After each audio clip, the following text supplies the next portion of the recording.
Yaşayırsan ürəklər an şəhid İlyas, sənə qurban can şəhid İlyas. Yaşayırsan ürəklər an şəhid İlyas, sənə qurban can şəhid İlyas.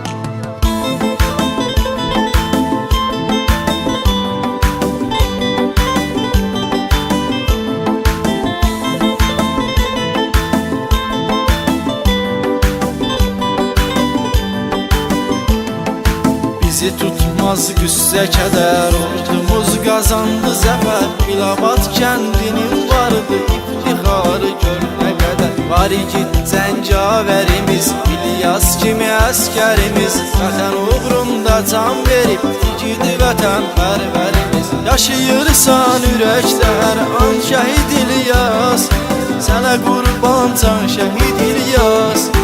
Yaşayırsan ürəklər an şəhid İlyas, sənə qurban can şəhid İlyas.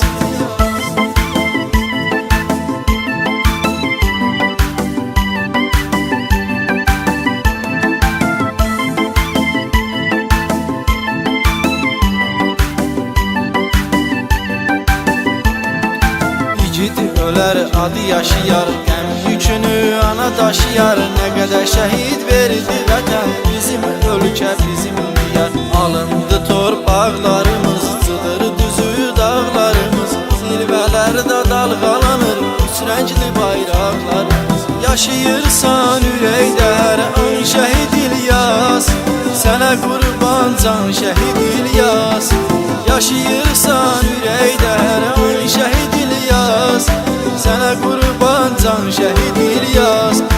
Yaşayır